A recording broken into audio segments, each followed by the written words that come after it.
Hey, everybody. Today, I've got the most exciting interview for you today. One of my mentors, Nurse Liz, who I'm sure you all already know. She is an FNP. She is very strong in the online space and one of the people who helped direct my decisions when I decided to go back to school. So I am so honored to have her here today. We're going to be talking all about how she chose her specialty, what she does, what she loves about it.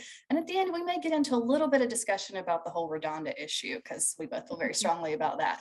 If we haven't met yet, my name's Bree. I'm a nurse, RN, NP mentor, and this is Nurse Liz. Welcome. Hello, thank you. I feel lucky to know you.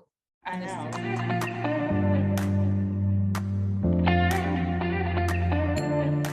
Okay, so if you don't mind, just give the viewers a little bit of background story on, what you did as an RN and what you do as an FNP. Yeah, for sure. So I've been a nurse for I think 10-ish years now. My initial baby years where I was worked on a med surg floor that did GI, liver, kidney. And then right after that, I went into pediatric cardiology, and it was along in that I kind of realized I really wanted to focus on keeping people out of the hospital and from the situations, not that you could prevent pediatric cardiology, but more with med surg. I just saw okay, I really like the education. I'm not sure if I want to be doing this absolutely forever. What's my plan if I do want to leave? So that's what got me interested in primary care. How do I keep people out of the hospital? So I had been a nurse for 6 years when I graduated from FNP school. I always knew my plan would be primary care, family medicine. I had no interest in doing other subspecialties. I was just kind of I went backwards. I feel a lot of people are oh, I want to be an NP. Now let me figure out which type. I was I want to work in family practice. Yeah. How do I do that? And so backed up. So I was lucky that way. And then I worked in primary care in a family medicine clinic. So we did babies through older adults for 3 years. And then we recently moved to be closer to family. So I moved away from that practice, and I've taken a year away from working in a office setting and have taken an education job with Turio, and they do online nursing education kind of as a consultant from them. And now I'm just starting to figure out do I want to go back? What do I want that to look like? Because there was a lot of feelings leaving the COVID world of I was oh man, I just need a minute. So that's kind of where we are now. Yeah, I really, I love your story. I run across so many nurses in the hospital who are looking at going back to school. And it's always interesting to me when somebody who works in the hospital decides to do that family practice route rather than the acute care route, because it's such a big departure. But there are some people who, like you, know thyself very well, and that I know for sure this is the field I want to go into, because I know a lot of people who've done the FNP route because they think, well, things have shifted now, but previously they thought they couldn't find a job in the acute care, and FNP would open up more opportunities, and they got into it and they hated it and then had to do a postmaster's, which you can always do. It's not it's a big deal, but it is more time and money. So I think people can get really tied up around which option to choose. But I love hearing stories about people who took such a big departure and then loved it. I think that's very cool. Yeah. FNP is definitely for people who don't love the rush of it. And I think you said, some people still like it and they're oh, I'll figure it out. I'm no, you got to boring. You're the kid in the code. I was always the one that was I'll watch the floor. You go, I'll watch it. I got them. So. Well, I think what's cool about being FNP deal is you get a relationship with your patient. You really, you get to see them over time. You get to know them, their family, their challenges, and really you feel their wins and you hurt when they have their losses. And it's just a much deeper relationship to me. Yeah. So I can see that it feels to a lot of people. Yeah. And you almost get to be more creative with it. As soon as I got comfortable, probably a year and a half, 2 years in, I was much better able to really tailor what I was doing to them exactly. So you always hear in school, oh, it'll be patient dependent. I'm how are you going to know? And that's when it kind of hit me. I'm well, I've known them for 2 years. So I know exactly this is not going to work, because there's no way John is ever going to remember to take meds twice a day. So even though that's the first line med, we're not going to do that with John, because John will never take it twice. Kind of getting to get to know them, figure out what's actually going to work. And you just you could become their little I don't know, like confidant in a lot of way Yeah. for a lot of things. And you're just like, this is cool. Like I'm your person for things. And it's like Yeah. super humbling and just awesome Yeah. for sure. Yeah. That's really neat. What didn't you, I mean, I know you have some things, but what didn't Yeah. you like probably the most about it? Yeah, I know. I'm always like at the back of my mind. I'm like, oh, I don't know if Bree knows what she's getting when she's No, like, I know. like, because I watch all your stuff, so I know, I'm and I hear very, you. yeah. If you don't know me, I'm pretty opinionated and grumpy at the healthcare field in general at the Me too. moment.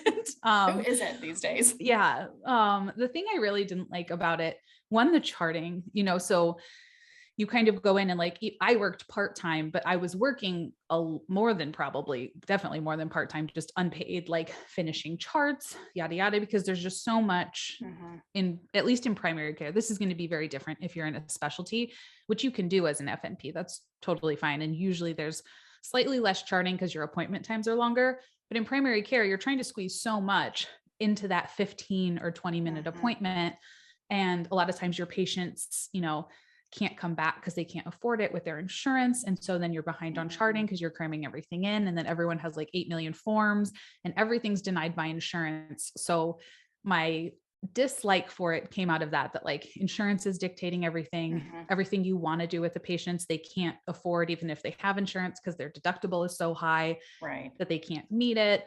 And then even if they can, insurance comes back and says no. So it kind of felt like operating in a system where you were like scheming with the patient, like, okay, in a perfect world, we'd send you to physical therapy. You can't afford it. So here's this really weird, I'm going to YouTube how to do this. And we're going to practice it like very like hodgepodge, which is going to be different too, depending on where you practice. So I worked in private practice. We did not see any Medicaid patients.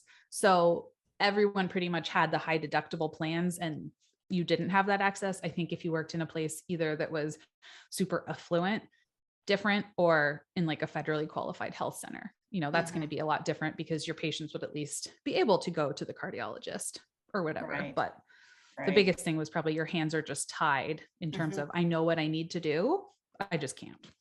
I've heard that from so many people, the frustration with the insurance and feeling like you don't have systems in place to care for people. I would imagine that would be incredibly frustrating because you've gotten to know John as your friend now and you can't give him what he needs. So exactly. Yeah. And you were supposed to, like, you're almost expected to know the workarounds and you're like, I'm not a social worker. Like, I would love to know, but like, I don't know how to get you like, so you're doing a lot of Googling and it's just like, you're forging ahead solo, blind. Yeah, primary care, y'all are, I think, really truly the unsung heroes, underpaid, overworked, and doing God's work and not getting any recognition for it either. So it's God's work. I'm convinced. Oh, it's something. So you mentioned that you were doing a lot of charting after hours. So what were your hours like? I mean, what was your schedule like? So my schedule was really odd. I worked in the afternoons, kind of like during the week, which was very weird. Basically, I worked at a tiny private practice. So she needed someone, it was just her. So she just needed someone so she could go pick up her kids. And I was like, okay, like we can do this. I would say mine is like the exception to what you normally see. Gotcha. Usually you're going to be Monday through Friday, like 8 to 5-ish. Some places will do 4-10. So you can do 7 to 6 or something, or 7 to 5, something like that. Depending, you might have weekend call. Now that's getting pretty common. If you work in urgent care, you're going to be doing weekends. So call can sometimes include nights, but you're not going to be like in the hospital. You know what I mean? Yeah. Usually going in. Some people do have to do rounds in the hospital, especially if you're more rural. They'll actually pull you in and you'll round on your hospital patients. But primarily, if you're going FNP, it's going to be more of an office job type of thing, which is also different. I think we've talked about, like, you get used to your 312s and then having days off, and then going into like a regular traditional office job, you're like, when do I do things? Yeah. It's totally, I feel like that would be the worst. Like, okay, when you go to the dentist, you got to schedule a day off for that. Exactly. But then there's the trade-off, like I am working Easter this year, that's just my turn to do it. It's just, I got to suck it up and do it, and you still have like life left at the end of your day. It's not like a 12 and a half, 13 hour shift where you come home and you're like, I'm done. I cannot do things. It was like, I could imagine doing one activity with my child, like Sure, before sure. going to bed type Yeah, of and I thing. know a lot of people that that is a large reason why they choose, family practice, or not just specifically, Hmm. but clinic work, because they get more regularity and Yep. they have young kids, and kids, Hmm. it's hard having a variable schedule to say, okay, do we do soccer on Tuesdays? Well, I work every other time. I mean, like, Exactly. it's, Yep. so I do see the benefit in that. I do. Yeah. Um, Yeah. It's kind of, did you, I mean, it's been a while since you got out of school, but did you find it hard to acquire a job? I was, I thought it was like fairly difficult to find, I guess, like my ideal job. So Hmm. the job that I took was like pretty good. I also had very low standards for like, which is bad, getting paid because I had YouTube, like I had my whole like YouTube thing to back it up. So I was Yeah, like, okay, like I can kind of supplement my income with this. So yeah, I can take a lower offer, which isn't good because then you kind of just like bring down the yeah, level of like everyone else.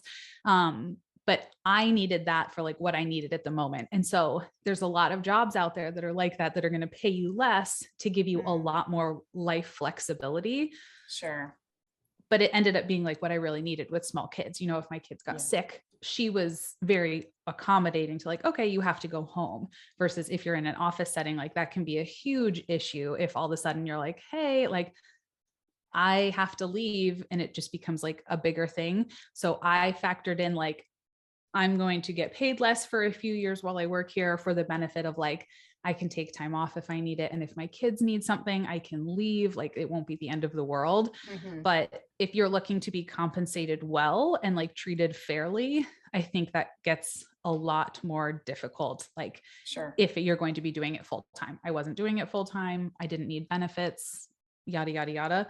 yeah, Um, but if you are just finding someone that's going to treat you well is difficult. I think, especially with how many people there are now, hmm, and there are going to be people who just need a job. Like, yeah, and that's not, people always rail on like NPs, I feel like in primary care for, oh, you just took the job, like, and it wasn't paying well and you're degrading yeah, everything. But it completely disregards that some people just need a job. Like yeah, you need to yeah, pay your rent. Like, yeah, so there will always be people now that we have so many like online programs, like there's always going to be a family nurse practitioner to plug into these spots and they'll just turn and burn them. Like, hmm, they won't be sustainable because they're not treating them well. But yeah. so You you get can find a your job, but experience in, and then you move on. exactly. Yeah, So you can find a job, but is it a great job? Those can be maybe. harder to find. Yeah. Yeah. Yeah, particularly with the market being so crowded, I feel like, you'll find something, but you're going to have to, it's not like your nursing world where you could do whatever you wanted and go wherever. I mean, you're going to have to look at all your life factors and balance the Yeah. pros and cons of everything. And you're going to have to take a little bit of a downgrade in things that you wanted, for sure. Yeah. And if they're Um, offering a ton of money, it's sketchy, I mhm. promise. So Oh, for just sure. avoid those. Yeah. For They're like, sure. oh, there's a lot of pain management type things that'll like their salary looks great. And you're like, oh, this looks wonderful. Just no. Hmm. Hmm. Mm-mm. It's interesting because when I went back to school, there were so many people doing FNP because they were worried about finding jobs as an acute care. And now it's shifted. Now Mm-hmm. I hear more and more on the forums that people are going to acute care because they feel like there are more jobs than there are in the family Yeah. practice world. I'm like, I think everywhere is pretty tight, y'all. I Yeah. mean, it's region specific, in different Mm-hmm. places, but I think overall there's a Mm-hmm. lot of nurse practitioners out there right now. Yeah. If you live rurally, I mean, I think, and that's the narrative they keep pushing is like, we Mhm. have a shortage. I'm like, but we don't have a shortage in like Philadelphia. You know what I mean? Like we don't have we have a Yeah. shortage in the middle of Iowa, Yeah. probably like in Mhm. these rural places. So like, yes, there's a huge shortage, but I think they just keep pushing the narrative of there's not enough, there's not enough, there's not enough. I'm Yeah. like, but in the Yeah. places where most people live, Yeah. there's Let's a be lot. realistic. I mean, what I've learned is, I'm sure you have too, the schools will say whatever because they just want your Oh, dollars. So they're going oh to tell yeah. you a lot of things. Oh yeah. So I think it's good that people like you are out there saying, Mhm. hey, this is the reality. You need to Yeah. really reflect on what's right for you right now. For Because sure, especially as you approach the end of school. I don't know how many Mhm. people in your audience are like in nursing school and like ending up. I feel like a lot of people will tell me they're like, "Oh yeah, but my nursing school teacher's like I'm a senior and they're telling me like I should just go right to school and because I'll be like otherwise I'll get distracted and I won't go back." I'm like, "But think about how much money they'll make from you if they just capture you like right Right. now." I was like, "I Right. promise you they're not thinking about you. I That's right. promise." There's an agenda. There's an Yeah. agenda there, folks, Yeah. for sure. I know, it's crazy. So I guess that you kind of answered the question of one of the things I always like to find is who's interested in going back for a second degree in a postmaster's or something like that. But it seems like you're very happy with where you're at in the primary care world. Yeah, I had dabbled with, do I want to go back? Because I saw a lot of psych, especially where I lived, you could not for the life of you get your patient into a psychiatrist. Like the wait times were like 9 months, which at that point, if you have an acutely, someone who needs acute help, like that's just useless. But I looked into it and then I was realizing, even if I didn't do a postmaster's in psych, I couldn't just tack that on to my job. You know what I mean? Because of Yeah, billing and how you bill through the practice, I would need to be overseen by a psychiatrist. I see. If you live in a state you have to have a collaborating physician, because my physician that I was working with, like, she's not a psychiatrist, so she couldn't oversee me. So even if we wanted to bill through it, like we couldn't. So Mm, I didn't end up like looking into that at all. Cause I was like, I mean, what's the yeah, point? I would have to go work at somewhere else. And that's not what I want to do. I just want to learn more about it, but yeah, it's a great option if you change your mind. And I know a lot of people have gotten into it and like, just been like, actually, yeah, never mind. yeah. This was not, no. Like, Yeah, and so I'm that's a always great option. fascinated by people who are like, let me do psych mental health. I'm like, but do you like that? Because you're going to have to be Yeah. listening to a lot of people with complaints. That's pretty much all you're doing. Yeah. I Yeah. And know. I think it pays well. So I think that's very attractive. Sure. Sure. But yeah, the thought process, I'm like, are you aware? Yeah. Of like, no one's happy Yeah. that they are coming in, Right. like They're not ever. coming in to see you. Yeah, you don't ever get those happy, like, I'm pregnant visits, or Yeah. like, look, Right. you're discharging and you're going home. It's like, oh, this is Yeah. rough. Like all day. Yeah. I know. Yeah. Hats off to all my psych friends. Never even considered it for a second. No. I could not. Well, let me shift focus for a minute and talk about what you've been doing since you've been out of school and practicing, and that is your social media platform. For those of you who don't know, Liz is huge on YouTube and TikTok, and she shares a ton of professional information. Um, how did you decide to do that? Very randomly. So I have ADHD. So I'm very like, when I get an idea, I just run with it and don't think, Yeah. which can be really fun or really not fun. And when I had my oldest, who is 4 now, when she was newborn, I had no idea. I was like at home. She had a lot medically going on. So I was up like 24 hours a day. And at like 3 o'clock in the morning, I would watch mom YouTubers because I was like, I don't know what I'm doing. And I need to relate to someone who was also Yeah. sleep deprived at 3 a.m. And then I watched those and I was like, okay, I feel like I have a community here of other people who sort of get it. And then I went back, like I immediately went back to clinical, and then I went back to work. I'm like, none of these people go back to work. I was Yeah. like, so I bet there's a nursing community on YouTube that like I could feel like enmeshed with. And so I went over there and everyone was just like 21 with like, there's nothing wrong with that. Like a lot of people are 21 in nursing and like doing their fun life things. And I was like covered in barf and like, it's 3 a.m. not for fun reasons. Like, so I was like, I feel like the only mom like, or adult who's like, I'm not doing all the fun, like whatever things. And so that's kind of what I was like, I'm just going to start documenting this as like, I have a baby, I'm in NP school, like, and also my school told me like, no one can do this. They're like, you need to drop out if you have a baby. This is like going to ruin you. Either she's not going to know you're her mom or you're going to fail out of school. Wow. And I was like, this like meshes perfectly with my, like, if you tell me I can't do something, I'm going to do it. And I'm going to put it on the internet. Right. Like, so that other people, cause I was like, I'm sure there's other people out there who are like me, who like, it would be nice to just have like a community. And that's how it started. And then I got a lot of the same questions. So I just started making videos about the questions that I was getting. And then I've gotten progressively more sassy. It resonated. There were plenty of people in your space. Yeah, there were plenty. And it was like a really cool, to see like, oh, okay. Yeah, there are a lot of us and it is doable. And that's kind of how I got into it too, is that there weren't many people in the world out there doing what I wanted to hear about and advising. You know, I Exactly. wanted more and more and more. So I just kind of became that. Yeah. But I absolutely love following your stuff. And Oh, thanks. you guys, if you haven't been following her, if you want to know the most precise and well thought out and planned information about what's been going on with RaDonda, this is the girl right here, because Oh. she uses facts to describe it and the evidence that they're using in court. She's got the documents there. So you know, maybe we'll talk about that for just a second, but she and I both have very strong thoughts on that, I'm sure. I'm sure. But following that case has been, how do you feel like this verdict is going to change healthcare? I feel like it just really muddies the water of, so introducing the criminal aspect of it, I think that's like the biggest thing that I focus on. Is like, it was horrible what happened. And I think everyone involved admitted, including RaDonda, like said, this was a horrible, like I did not mean to do this. This is horrible. And I think a lot of people, when they see it from the outside, they see it as like, how could you ever think that this is okay? And it's like, no one is saying that this mistake was okay. What we're saying is you're introducing a criminal concern into a place that is usually civil. So like it's being in civil court, which means you're paying with a fine and maybe you lose your license, but you're not going to jail. Right. And so now that we've introduced the criminal component, the part that makes me the most worried is they got to this conclusion saying, oh, well, you showed like gross negligence, you missed X, Y, and Z warning sign. But how do we define like, well, this was like one step too far? Like, is it if you go through two, if you make two errors within your one error, is that when we decide you're criminally liable? Is it when you do three? Like, where's the line? Yeah.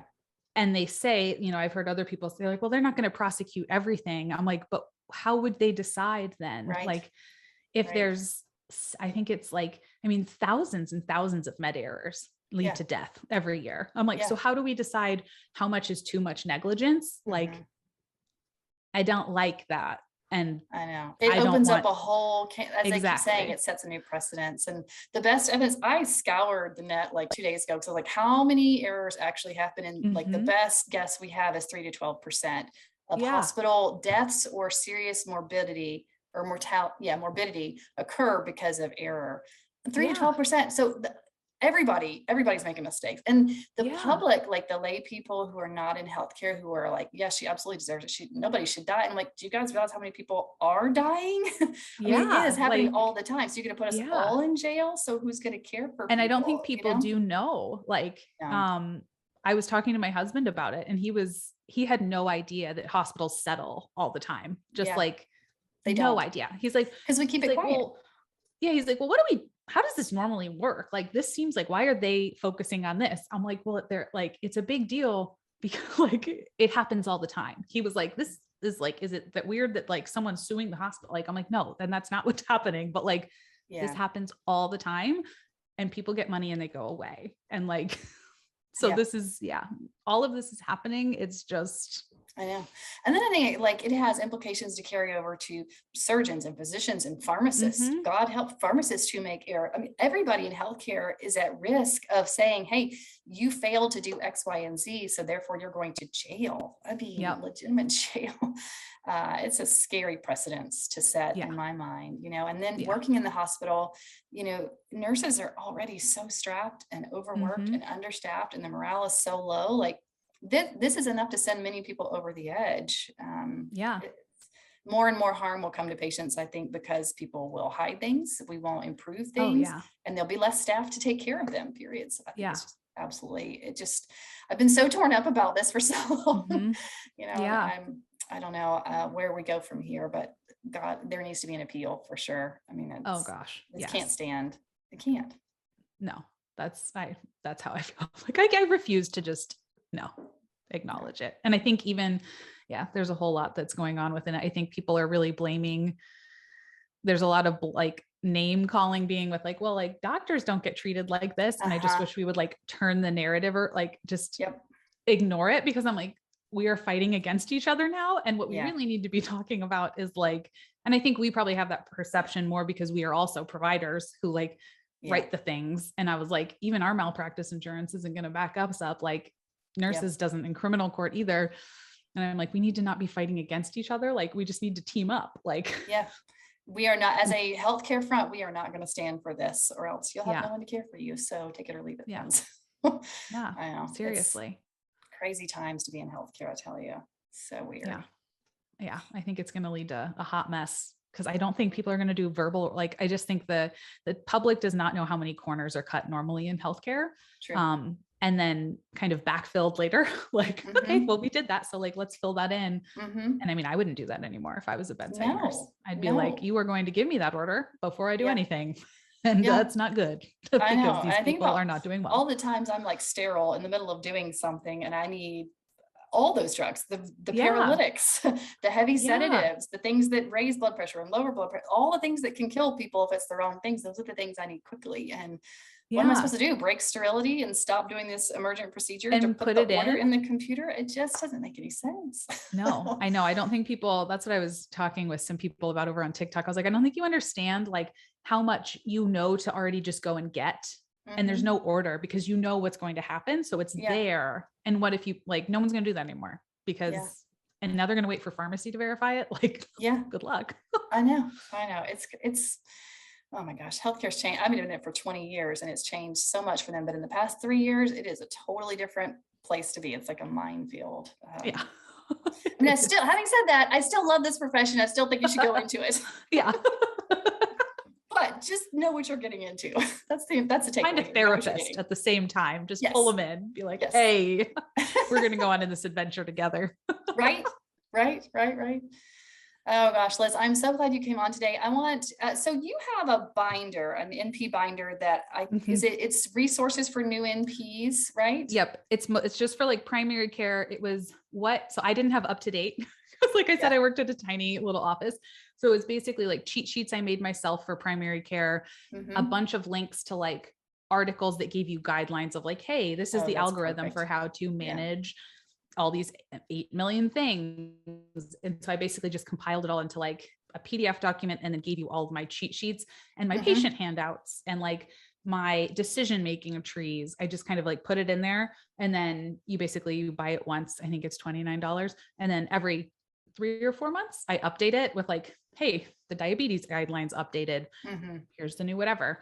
So I just kind of like dump it all in there as like my version of Yeah, that's supplemental amazing. That is a wonderful resources. resource. If I had to Yeah. go sit and take some primary care patients, I'd be like, okay, what does Liz do? Because I have no Yes, idea. what do we do with this? Yeah. The overwhelm when you're new and like just figuring out where your resources are and putting them all in one place is huge to help you be more efficient. So at least you can quickly access stuff when you don't have it. Mhm. And if you only have 15 minutes with a patient, I mean, you're going to need to be very, very quick in finding what you need. So Yeah.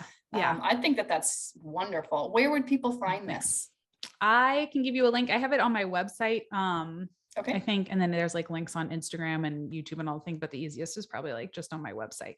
Okay. And I'll have links below in the description for the video as well that you can just click on and go support Liz and check her out on all the platforms. She's on YouTube and TikTok. Do you have any other platforms that you like to promote? Instagram. Yeah. TikTok Instagram. didn't really exist until last weekend and now it's there. I'm like, oh, okay. There's people here.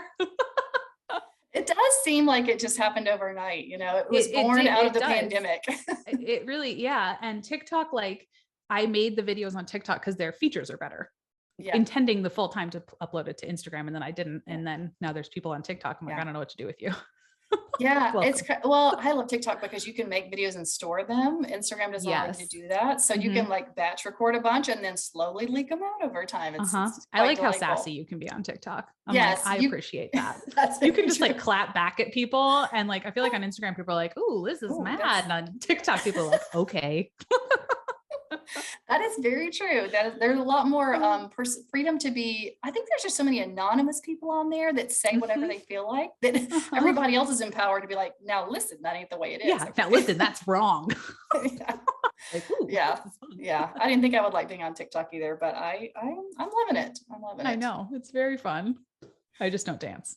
We draw the line there. No, that's a given. Well, thanks so much for joining us. And thanks for having me. With your future and your decisions about what to do going forward. If nothing else, just educating us, which we love. That might be what it is. Well, thank you for having me. I appreciate it.